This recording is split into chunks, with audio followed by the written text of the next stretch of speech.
મારું નામ સારાંશ ડવરિયા છે. હું બીજા ધોરણમાં ભણું છું.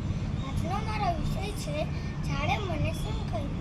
ઝાડે મને કહ્યું, લીલાછમ ઝાડ છે જ્યાં, લીલાછમ ઝાડ છે જ્યાં ધરતીનું સ્વર્ગ છે, ધરતીનું સ્વર્ગ છે.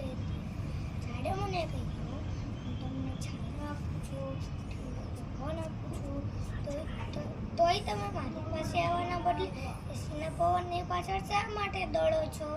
ઝાડે મને કહ્યું, તમને ફૂલ આપું છું, મીઠા ફળ આપું છું, તોય તમે ફાસ્ટ ફૂડ શા માટે ખાવ છો? ઝાડે મને કહ્યું કે તમને પ્રાણવાયુ આપું છું, તો તમે મારા પ્રાણ શા માટે લઈ લો છો? તમે તમારી સુખ સુવિધા માટે મને શા માટે કાપી નાખો છો? ઝાડે મને કહ્યું, તમે મારા મિત્રો શા માટે નથી બનતા? તમે મારી પાસે શા માટે નથી આવતા? જો હું નહીં રહું તો તમે બી નહીં રહો. અત્યારે તમે 45 ડિગ્રી તાપમાનમાં નથી રહી શકતા, તો એનાથી નહીં વધારે રહી શકશો તાપમાનમાં? નહીં રહી શકો ને?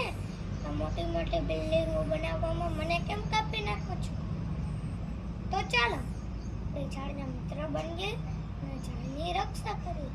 અંતમાં આટલું જ કહીશ, ચાલો આપણે બધા મળીને એક કસમ ખાઈએ, એક ઝાડ હું વાવું, એક ઝાડ તમે વાવો. વાવશો ને? આભાર.